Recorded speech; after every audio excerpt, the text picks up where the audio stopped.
Então, boa tarde a todos e sejam bem-vindos a mais um episódio, neste caso, uma edição especial do podcast Miguel Sousa Tavares de Viva Voz. Nesta iniciativa que encerra as celebrações dos 50 anos do Expresso, estamos ao vivo na Universidade Nova de Lisboa e através de streaming em diversas plataformas. E é assim que asseguramos a leitura semanal da atualidade em mais um episódio, e já lá vão 70, Miguel, este é o episódio número 71, não sei se tinha a contabilidade em dia, não, deste podcast que o Expresso lançou em julho de 2022. Ora viva, seja bem-vindo também.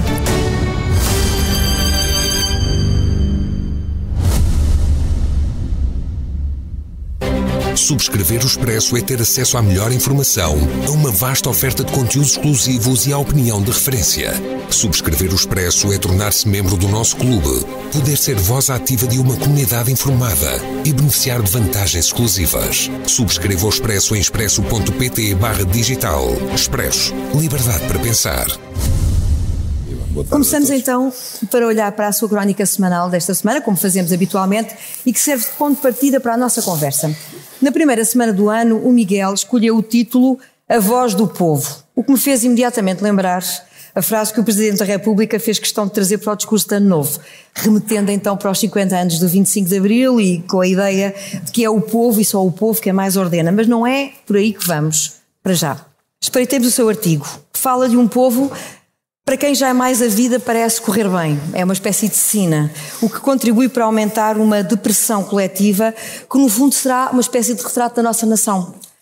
É de um país que não consegue dar o salto que estamos a falar, é uma fatalidade que não conseguimos contrariar nunca. Qual é a sua expectativa? Isso era uma pergunta para o defunto Eduardo Lourenço. Eu não tenho capacidade filosófica para chegar tão fundo. E para o pensador Miguel Sousa Tavares? Aquilo que eu digo, o meu artigo parte da observação daquilo que nas televisões se chama Vox Populi, que é ir ouvir o público na rua aleatoriamente.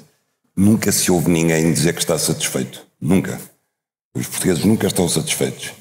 Aliás, eu acho que se alguma vez... se eu nunca tive uma tentação política, é que eu não me conseguia imaginar a fazer campanha eleitoral e a dizer que sim, quando toda a gente dissesse eles são os bandidos, nós somos especiais. Porque eu acho que não é verdade. Eu acho que havia uma frase antes do 25 de Abril que era: o exército é o espelho da nação. Bom, o povo também é o espelho da nação, quer dizer, não, isto de a culpa ser sempre deles, em abstrato, que é quem está no poder, que é uma corja de bandidos que governam um povo magnífico, é falso. É falso e nós vivemos com isso desde sempre. E por isso é que eu acho, e tenho olhado recentemente para estas filas nos hospitais de gente que vai lá, uns estão doentes, outros têm diarreia. Eu vi duas pessoas ainda há dias a dizer que estavam há 12 horas à espera porque estavam com diarreia. Mas alguém com diarreia vai para uma urgência de um hospital. E depois, claro, aquilo não funciona, não pode funcionar. Eu acho que os portugueses estão convencidos que somos um país riquíssimo e que tudo é exigível, sendo que apenas 46 deles pagam IRS. Portanto, é fácil. Mas não se pode atribuir apenas a culpa do que está a acontecer nos hospitais ao excesso, eventualmente, de vontade de deslocação das pessoas, não é? Há desorganização da parte dos governos, há uma saturação da parte dos profissionais e falta deles, e há um abuso, claro, dos utentes. Porquê? Porque é de graça. Quando é de graça, o português vai sempre. Quando se fez a feijoada na nova ponte do Tejo, foram milhares de portugueses. É de borla, o português vai. Por isso é que eu sou a favor de uma proposta de lei que foi chamada na Assembleia da República, que era a fatura virtual nos hospitais. A pessoa não pagava nada, saía e dizia: olha, o seu tratamento custou X. Alguém pagou por si. E isto, pelo menos, deixava as pessoas a pensar: quem é que terá pago por mim? A perceberem que o dinheiro não nasce de baixo. Nós não somos um país rico. Nós não temos petróleo, nós não temos ouro, nós não temos matérias-primas essenciais. E quando temos, como ao lítio, parece que não queremos explorá-las. Mas não temos. E, portanto, nós só podemos, de facto, criar riqueza com o esforço e o trabalho das pessoas. E o retrato que o Miguel quer deixar nesta altura, diga, continua. O que eu vejo mais é portugueses que não querem trabalhar, se querem reformar aos 50 e tal anos. A sério. Mas esse será um retrato que retira nesta altura, que não é obviamente uma imagem otimista do país. Digamos que eu estava mal disposto. Nesse tipo. Mas mal disposto ou não, eu vou voltar ao seu texto porque há aqui ideias que eu acho que vale a pena sublinhar. Quando diz que o país tem estas reações coletivas, vamos lá ver, alimentadas por supostas certezas absolutas, elas vêm de algum lado, não é? Na sua leitura. São ideias populistas tornadas verdadeiras. O que é que falhou para nós chegarmos a uma sociedade que tem esta visão do mundo? Somos nós todos que falhamos? O que é que se podia ter feito diferente? Voltamos à filosofia. Educação, informação. E dá trabalho, porque não está informado quem julga que está informado quem fez um esforço para estar, e não está educado quem simplesmente vai à escola, está educado quem faz um esforço para aprender na escola e para além da escola. E as democracias são tão mais sólidas quanto mais educado e informado está o povo. Eu acho que se alguma coisa falhamos claramente desde 25 de Abril foi a educação. É verdade que já não temos o número de alfabetos que tínhamos, é verdade que o abandono escolar já é mais pequeno, mas para a quantidade imensa de dinheiro que se investiu na educação, eu acho que estamos perante um grande falhanço, e esse falhanço é visível não apenas quando vemos os resultados do PISA, mas é visível também no nível de consciência cívica e política dos portugueses. Porque, de facto, o português parte do princípio que está tudo mal. Eu dou aí o exemplo de uma das pessoas que estava a ser entrevistada na televisão e estava-se a falar agora já acabou em janeiro, mas do IVA a 6% no cabaz básico de 20 e tal produtos de supermercado. E, de facto, a notícia era que a inflação tinha baixado, até para os alimentos, durante o ano de 23, e baixou. E perguntavam-lhe a ele, e ele dizia, não, está tudo cada vez mais caro, e os salários e as pensões são sempre iguais. Não são, é falso. Isto é falso. E também aqui há uma demissão do jornalista que está ali de serviço, porque ele tinha a obrigação de dizer, olha, as pensões tiveram o maior aumento dos últimos anos, acima da inflação. Mas as notícias, ainda assim, elas são públicas, portanto também tem a ver com a forma como a sociedade consome ou não essas notícias e o que faz com esse consumo, não é? Porque ele não está atento às notícias que não lhe agradam, ele prefere ir à rede social, no caso, suponho que era do Chego, do Observador ou qualquer coisa, e ali toda a gente concorda com ele e está tudo pior, e ele gosta.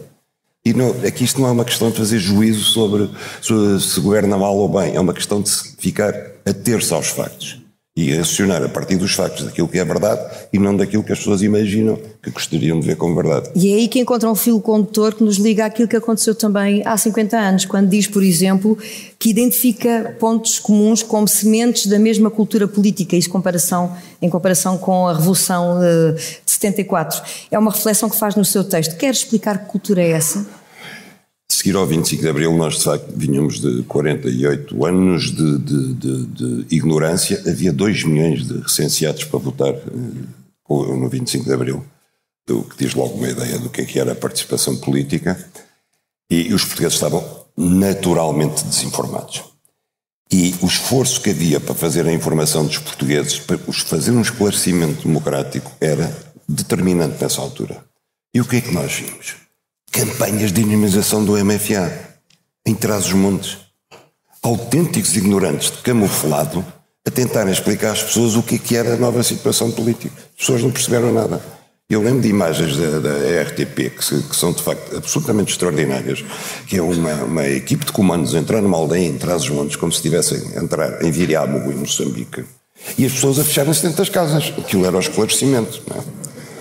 E, portanto, ao longo destes 50 anos também não aprendemos muito com aquilo que aconteceu no passado, é isso, não é? No meu texto, só para acabar, Paulo, eu dou o exemplo de uma coisa que eu ouvi, ninguém me contou, eu ouvi, que foi o professor Pereira de Moura, numa assembleia de esclarecimento, a explicar às pessoas o que era o fascismo.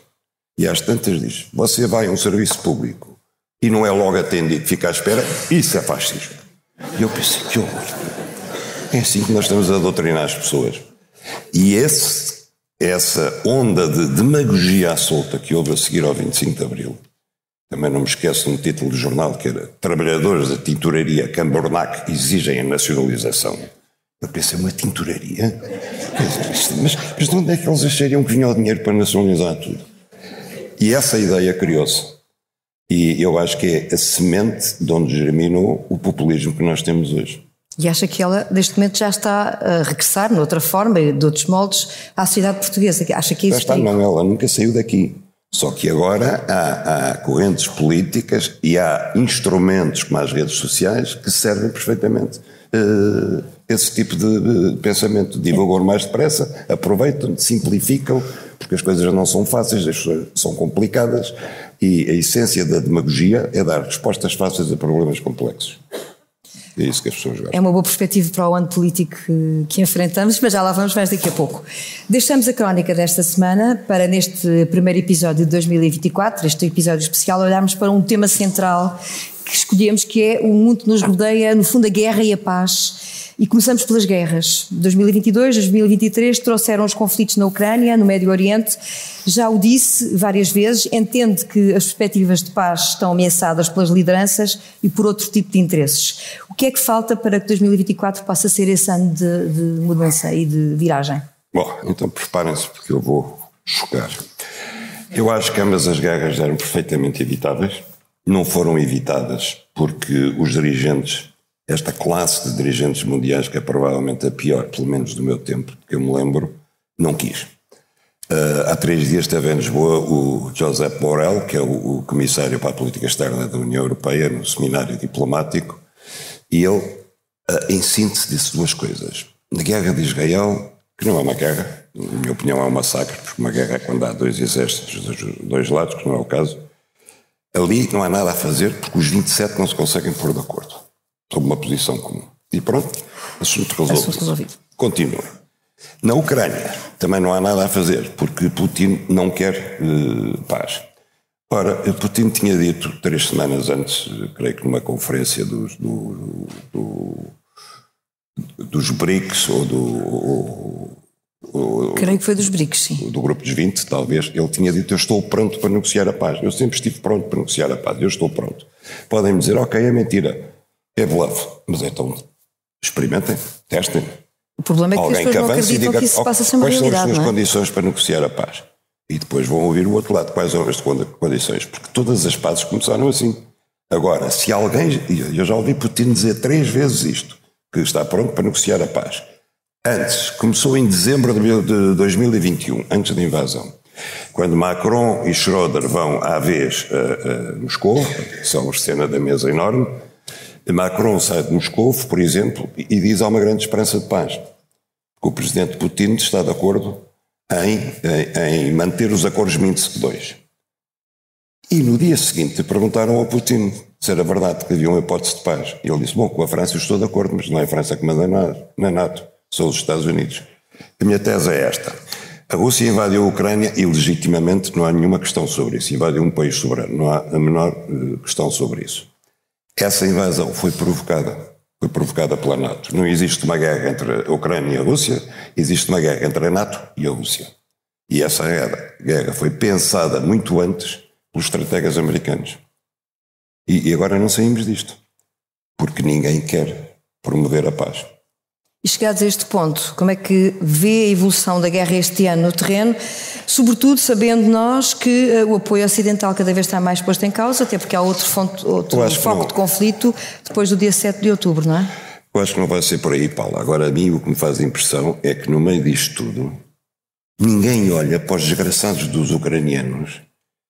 E eu penso, por exemplo, o Churchill durante a guerra, gostam muito de comparar o Zelensky ao Churchill e fizeram mal e ele tomou-se mesmo pelo Churchill e pronto, e acha-se o Churchill do século XXI. Mas o Churchill durante a guerra, havia um bombardeamento, a sério, e no dia seguinte o Churchill estava lá e falava com as vítimas. Eu nunca vi o Zelensky no meio do povo, nunca. Vejo oficiais a condecorar oficiais, como vejo o Putin, etc. Nunca ouvi ir a uma cidade bombardeada falar com as pessoas. E eu pergunto-me, será que ele tem medo que lhe digam acabe com esta guerra? Será que ele tem medo? Porque eu não tenho uma dúvida que os ucranianos querem a paz. Mas acha que ele não está a refletir nesta altura aquilo que é a vontade do povo ucraniano? Com certeza, mas quem é que gosta de continuar uma guerra destas, de uma brutalidade bestial, a viver em condições miseráveis, fora das suas terras, deslocados, espalhados pela Europa, etc., eternamente, e a única coisa que ouvem dos dirigentes é: não há solução, só continuar a guerra até ao fim. Quem é que quer? Ninguém quer. Mas nós não temos também sinais que haja uma revolta interna nesse sentido, ou seja, que haja uma contestação que nos possa levar a tirar essa conclusão, não lhe parece? Não temos. Não temos, pelo menos que a gente saiba, não temos. Há aqui um fator com peso que surge mais para a frente no ano e que passa pelas eleições americanas. Se Donald Trump voltar a ser eleito presidente dos Estados Unidos, admitindo que possa vir a ser candidato, não é? Nós estamos agora nessa fase, há aqui um xadrez diplomático significativo que também muda. O que é que pode representar, para começar, na Ucrânia? Se voltar o mesmo Trump que nós conhecemos, ou pior ainda, ele era pelo fim da NATO, não é? E ele era, dava-se mal com a Ucrânia. Aliás, ele estava convencido e está... Dava-se bem com Putin. Está convencido que Biden e o filho tinham negócios na Ucrânia e até tentou comprometer a Ucrânia nisso. Ele fez depender apoio militar à Ucrânia de haver um processo judicial instalado contra Joe Biden na Ucrânia, que era o seu rival. Portanto, não temos aqui nenhum amigo da Ucrânia, temos um admirador de Putin, seguramente, e temos sobretudo um louco desvairado, não é isso? Seja qual for a mudança na política externa americana, eu acho que nós vamos viver todos os dias sobressaltados a pensar o que é aquele maluco, daquele ruído de cabelo ao vento, quer fazer ao planeta. Com o que é que ele sonhou, que pesadelo é que ele acordou de manhã, não é? Portanto, estamos a falar do impacto que pode ter no mundo inteiro, não é só na Ucrânia e também não é só, neste caso, em Gaza, não é verdade? Eu acho que hoje em dia, infelizmente, quando olhamos para a política internacional, aplica-se aquela lei que diz que entre uma coisa poder correr mal e outra poder correr bem, vai correr sempre mal, e corre sempre mal. Chamada lei de Murphy, não é? A lei de Murphy é com a toada, isto é mais complexo. Israel também não mostra sinais de abrandar, apesar de todos os apelos internacionais, eles continuam a suceder-se, nomeadamente por parte de António Guterres, o Papa, etc. Os aliados... Sim. Os únicos. E consistentemente repetitivos, não é? Os aliados americanos, com mérito para Biden, procuraram sem grande sucesso conter as ações israelitas. Mas nada parece mesmo conseguir travar aquilo que se tem vindo a passar no terreno e cada vez fica mais a pergunta, será que é por aqui, no Médio Oriente, que há maiores riscos de o conflito se transformar numa terceira guerra mundial? O que é que acha, Miguel? Eu acho que há mais aqui do que na Ucrânia, sinceramente que acho. Acho que se Israel atacar o Líbano, e se o Irão entrar na guerra a seguir, nós podemos muito bem estar perante um conflito, não sei se é a terceira guerra mundial, mas é um conflito regional de uma gravidade imensa, alastrando a vários países e pondo em causa tudo aquilo, quer dizer, tudo aquilo que nós tínhamos como seguro ainda há 3 meses atrás. Agora, eu acho que Israel não vai parar. Eu, sinceramente, custa-me perceber como é que nós estamos em pleno século XXI a assistir àquilo que é um genocídio, que é verdadeiramente um genocídio, independentemente do direito de defesa que Israel obviamente que tem. Mas o direito de defesa é uma coisa limitada, há uma figura de direito de defesa e há outra figura que se chama abuso de direito de defesa. Nós já estamos muito para além do abuso de direito de defesa. É uma questão de proporcionalidade, não é? Tu repara só uma coisa, quando os russos bombardearam, por engano ou não, parte de um hospital na Ucrânia, foi um escândalo mundial. Israel já destruiu 27 dos 30 hospitais de Gaza. Os soldados de Israel, que eram um orgulho para a nação, andaram a combater enfermarias. Eu não sei como é que as pessoas não veem isto. Como é que as pessoas não se revoltam? E a mim está claro que o plano final de Israel é correr com os 2.300.000 palestinianos que estão em Gaza, expulsá-los para o deserto do Sinai, para o Egito, para a Arábia Saudita, para quaisquer países. Eles até já disseram que a Europa também é corresponsável por os acolher, porque o problema também é nosso. E a seguir faz da Cisjordânia uma nova Gaza, cercada. E nós estamos a assistir a isto. A Europa não se mexe. O comissário da política externa europeia diz que não é possível fazer nada porque os 27 têm opiniões diferentes. E eu, desculpem esta coisa pessoal, citando alguém que me disse e diz muito, vemos, ouvimos e lemos, não podemos ignorar. O que se está a passar em Gaza é uma brutalidade sem precedentes neste século. O Miguel dizia que as pessoas, acha estranho as pessoas não verem isto. Eu acho que não é uma questão de visão, é uma questão de ver sem intervir. Ainda há alguém que possa surgir com peso suficiente do ponto de vista internacional e que possa, de alguma maneira, controlar aquilo que está a acontecer no terreno. A única pessoa que pode controlar são os Estados Unidos. Eu acho que, honestamente, têm feito um esforço sério. O Blinken está hoje pela 4ª vez em Israel. Acho que tem feito um esforço para conter o Israel. Ontem estava a ler uns comentários a um artigo do New York Times dos leitores que diziam que Israel não vai parar, o Irão vai acabar por entrar na guerra, nós vamos ser arrastados. E a maioria dos leitores do New York Times dizia, mas vamos ser arrastados porquê? Porquê é que nós temos que ser arrastados atrás de Israel quando Israel nunca faz aquilo que nós queremos. Nunca se contém quando nós pedimos contenção. Os Estados Unidos dão 3,6 mil milhões em armamento todos os anos para Israel.